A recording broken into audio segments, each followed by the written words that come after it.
Hello, ako si Jonah. Ngayon, ituturo ko naman sa inyo ang treble crochet o TR.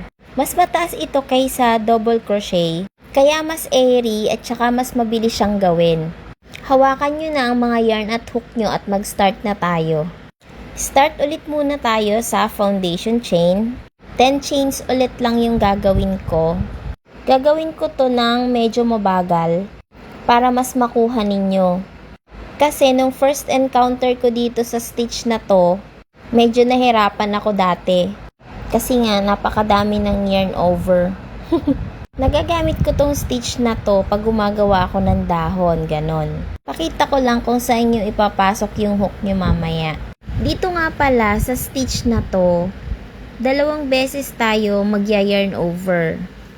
Yan, katulad nyan. Tapos, ipasok ang hook sa 3rd chain from the hook. Tapos, yarn over, then hilahin lang palabas.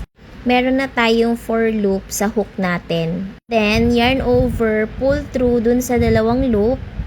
Tapos, yarn over ulit, pull through ulit dun sa 2 pang loop. And for the last time, yarn over ulit, then pull through dun sa natitirang 2 loop. Ngayon, makagawa na tayo ng treble crochet. Ulitin ulit natin. Yarn over lang ng 2 beses, tapos hilahin yung yarn. Meron tayong 4 na loop sa hook. Then yarn over, pull through yung unang 2 loop. Yarn over ulit, pull through dun sa 2 loop pa ulit. Yarn over, pull through sa last 2 loops. Ulitin lang sa bawat chain.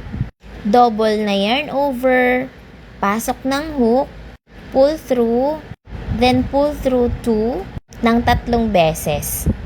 Tip lang, dahil mahaba ang treble crochet, mas madaling lumuwag ang stitches. Kontrolin nyo lang ang tension para pantay-pantay ang itsura niya. Konting practice lang at makukuha nyo rin yan. So yun lang, ganyan lang kadali ang treble crochet. Perfecto kung gusto mo ng mas light at airy na design sa crochet mo. Thank you for watching!